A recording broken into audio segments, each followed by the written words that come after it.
Hello friends, in this video we're going to learn about simple past verbs. So what are simple past verbs? Well, as I talked about in the lesson on simple present verbs, a verb in English can give us two big kinds of information. The verb can tell us when the action is happening, and it can tell us what the speaker's view of the action is. So the time we call the tense, and the view of the action we call the aspect. So with simple past verbs, the time that they're telling us about is a time in the past. And the way that we're viewing the action in the past is we're viewing it as a general action or a simple action. This is why we call it the simple past. So it means that the action is not continuing in the past, and it's not necessarily completed in the past. It's just a general action that happened sometime in the past. And like with the simple present verbs, the simple past verb tense is the most commonly used verb tense when we're talking about something that happened in the past. So what do we do with the simple past verbs? First, we can use them to talk about facts in the past. For example, I came from Minnesota. So this is a fact about me. Or it could be a fact about anybody who came from Minnesota. It happened one time in the past, and it's just a general fact. We can also use the simple past to talk about things that happened over a length of time in the past. For example, I grew up in a small town. So when you grow up, that's many years of your life. So to say I grew up is talking about something that happened in the past over a period of time or over a length of time. We can also use the simple past to talk about things that happened regularly or more than once in the past. For example, I walked to school every day. So if I walked to school every day, this was an action that happened regularly, but it was in the past. So I can use the simple past to talk about this action. The form the simple past takes depends on whether we're using it as a statement or as a question or a negative statement. So the helping verb with the simple past is did. We use did with any subject in the past, whether it's first person, second person, or third person, or singular or plural. It doesn't matter. Everybody uses the helping verb did, but that's only when we actually use the helping verb. Sometimes we don't use the helping verb, just like in the present simple. Sometimes we don't see the helping verb, and when that happens, then we actually add a letter or a few letters on the main verb. So we can add D or ED or IED onto the main verb if we don't have the helping verb in the sentence. For example, if I'm making a statement in the past, I can say I walked to school. So I know that I'm talking about the past because I have this ED ending on the verb walk. However, if I turn it into a question, we see that that ED disappears. It's gone. Why did it leave? Because we have the helping verb over here now, did.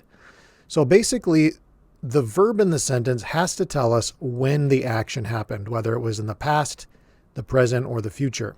So when we're talking about the simple past, that helping verb did tells us that the action was in the past. That's what it tells us. However, if we don't have that helping verb, then the main verb has to tell us that it happened in the past. So one of the two verbs has to carry the information about the past. If there's no helping verb, then the main verb tells us it's in the past. If there is a helping verb, then the helping verb tells us that it's in the past. We don't use the ED on the main verb. So for example, it is wrong to say, did you walk to school? Okay, so we don't need the ED over here when we have the helping verb. It's the same thing with the negative form. If we're making a negative form of the verb, we're using the helping verb, so we do not have the ED on the main verb. So we say, I did not walk to school. Or to contract it, we can say, I didn't walk to school. The difficult thing with the simple past is that we have two groups of verbs. We have regular verbs and we have irregular verbs, or verbs that are not regular. So the regular verbs, they will add either D or ED or IED on the end of them. For example, walk becomes walked, ask becomes asked, like becomes liked, love becomes loved, copy becomes copied, try becomes tried. So we're just adding either D or ED or IED on the end of the word, and this tells us that it's in the past. So these are all regular examples of verbs in the past. So you can think of this D ending as like we took the helping verb did, and we just got rid of the first part of it, and we added the D on the end of the main verb. However, with irregular verbs, it's going to look quite different depending on the verb. For example, the verb be becomes was or were in the past. So they don't look anything like the main verb. The verb have becomes had. The verb do becomes did. The verb say becomes said. The verb make becomes made. And the verb go becomes went. So we can see some of them do have the D in there somewhere, but the spelling of them is not predictable. It's unpredictable. Or with the verb take, it becomes took. Come becomes came. See becomes saw. Get becomes got. So a lot of the time we'll see in the irregular forms that it's actually the vowel in the word that changes from the base form to the past form. So with the irregular verbs, these are the ones that when you're learning English, you just have to learn the base form and the past simple form of the verb. Now there's a third form as well, and that's the past participle form. So we can have 3 different forms of the same verb sometimes. For example, take is the base form, took is the past simple form, and taken is the past participle form, but you don't have to worry about it in this video. So when we're looking at the past simple form in a sentence, we have to think about whether we're having a helping verb or whether the verb is working by itself, whether it's alone.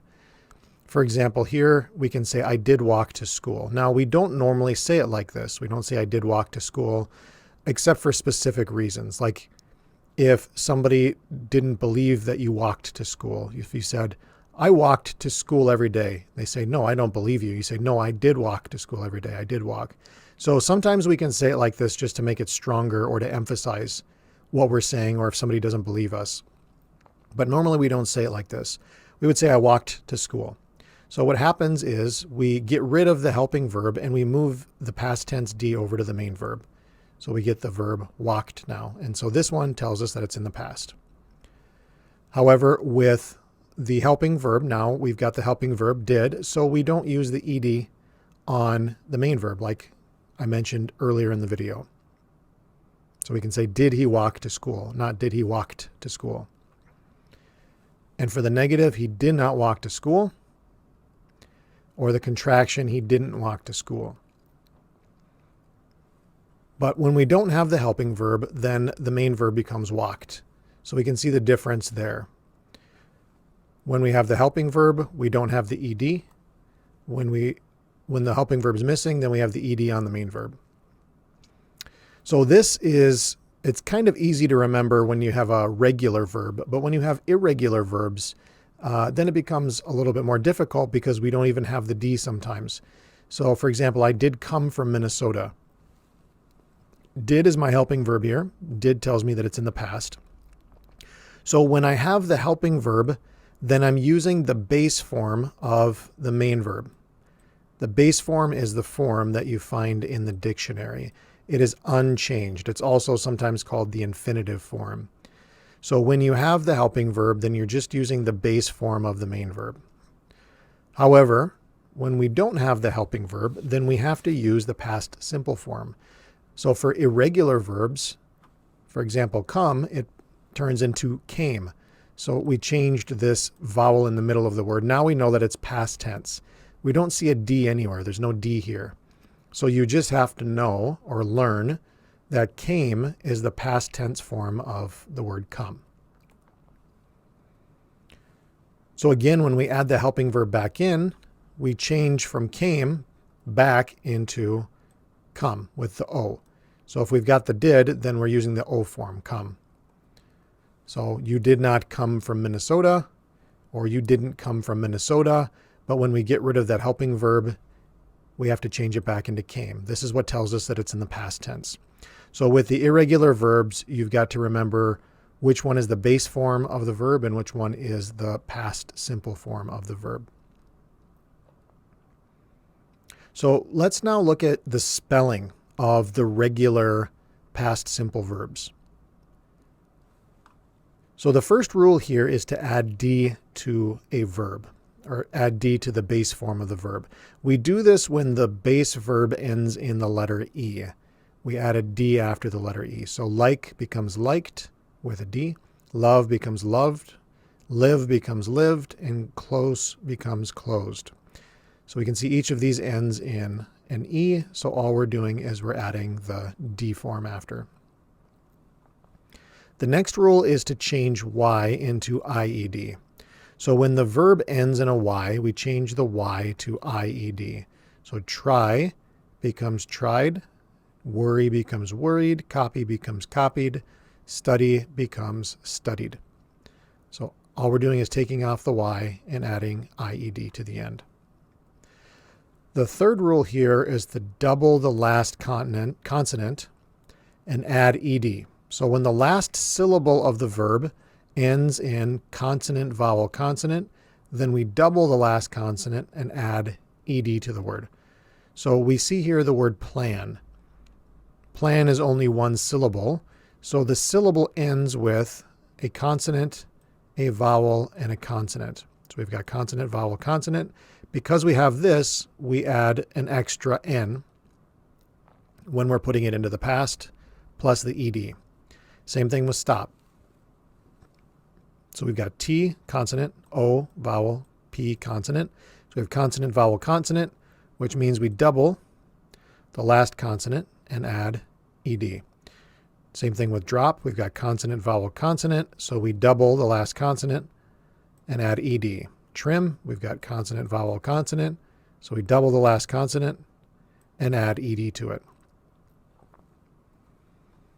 And then the last rule here is just to add ED for all other verbs. So if the verb doesn't fit into one of these three groups, then we just add ED to it. So ask becomes asked, call becomes called, help becomes helped, look becomes looked. So there's just a few spelling rules that we have to remember when we're making a main verb into the past simple form.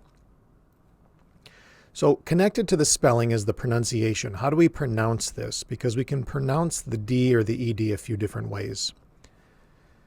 So the first pronunciation method that we use is when the main verb ends in a voiced sound, pronounce the final D as the D sound. So what does that mean? We've got voiced consonants or voiced sounds in English and unvoiced. A voiced sound means that you're using your vocal cords. Your vocal cords are vibrating. So for example, call. When you say call, if you put your hand on your throat and you say call, you can feel that your throat or the vocal cords in your throat, they're vibrating, call. So when the word ends in a voiced sound, when your vocal cords are vibrating, then we pronounce this last D as the D sound. So I say called, lived, studied, closed. So all of these are ending in a D sound. Let's compare this to unvoiced sounds. So when the main verb ends in an unvoiced sound, we are going to pronounce the final D as a T sound or a T sound. So ask, if you pronounce that word, if you put your hand on your throat and say ask, when you make the K sound, your throat is not vibrating at all. It's not making a voiced sound. So because of that, we are making this D unvoiced as well. So the unvoiced version of D is T. The only difference between D and T is whether you're using your vocal cords. So with D, you're using your vocal cords. With T, you are not. You're just pushing air. You're pushing air through your mouth. So ask becomes asked. Like becomes liked. Help becomes helped. Look becomes looked. So all of these, even though we're using the letter D, we're pronouncing it as a T sound. So sometimes it's a D sound, D. Sometimes it's a T sound, T. And sometimes it's an ed sound, ed. When do we do this? So when the main verb ends in a D or a T, then we pronounce the final ed as ed. So for example, wait, we have the T here. Wait becomes weighted. Want becomes wanted. Add becomes added. Need becomes needed. So we can see each of these ends in either T or D, and we're pronouncing the ed as ed. Now, why are we doing this? Because the T sound and the D sound are basically the same sound that we're adding onto the end of the word to make it past tense. Now, we want to be able to clearly hear the past tense ending so that we know that it's past tense. In order to clearly hear this, we have to add an extra vowel sound in between the final T or D in the word and the D that we're adding to make it past tense. So if I didn't add the sound here, it would be waited, wanted, added, needed, which is very difficult to pronounce and it sounds kind of silly. So we say waited, wanted, added, needed. So we're adding an extra syllable here at the end so that we can hear this final D clearly. So let's practice with all of this information. So here is part of a chapter from a book called Little House on the Prairie.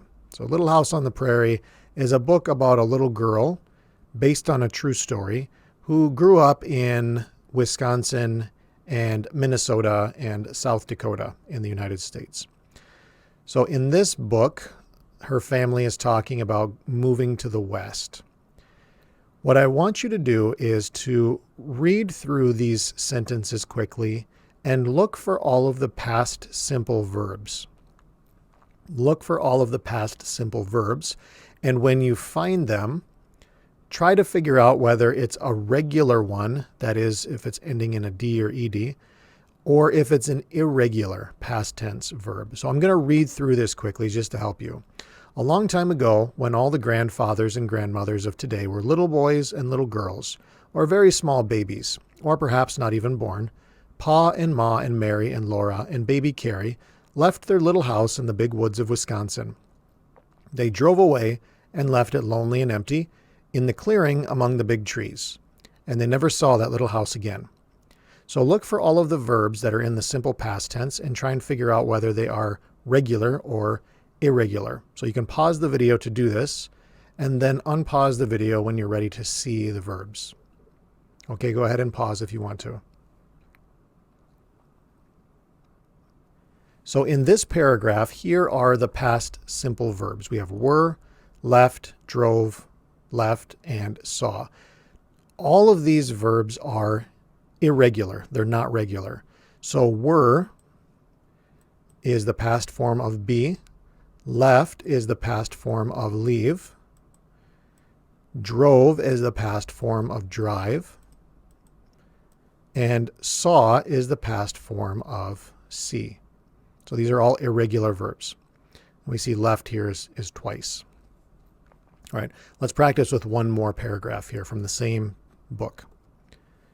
So look at this paragraph and try to find all of the simple past verbs and then try and figure out whether they are regular or irregular verbs. And again, I'll read it quickly. Pa said there were too many people in the big woods now. Wild animals would not stay in a country where there were so many people. Pa did not like to stay either. He liked a country where the wild animals lived without being afraid. He talked to Ma about the western country. In the west, the land was level and there were no trees. The grass grew thick and high.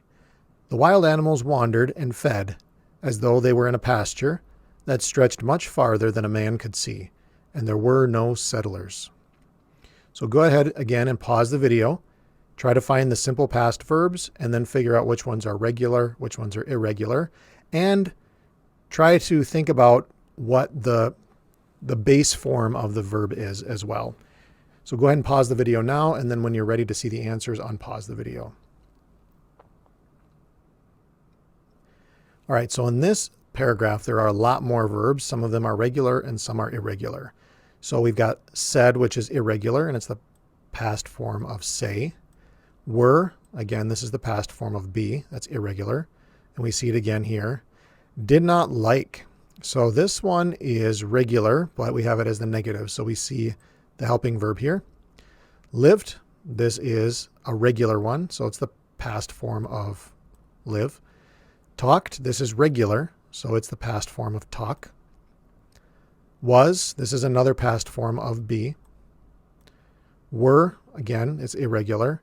Grew, this is another irregular one. It's the past form of grow.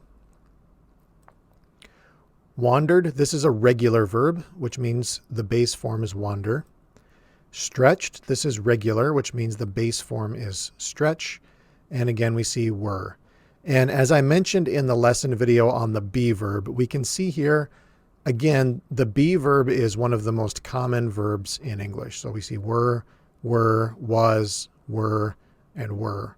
So it's the most common verb we can see here. All right, so that's it for this lesson on past simple verbs. I hope it was helpful for you. Thanks for watching.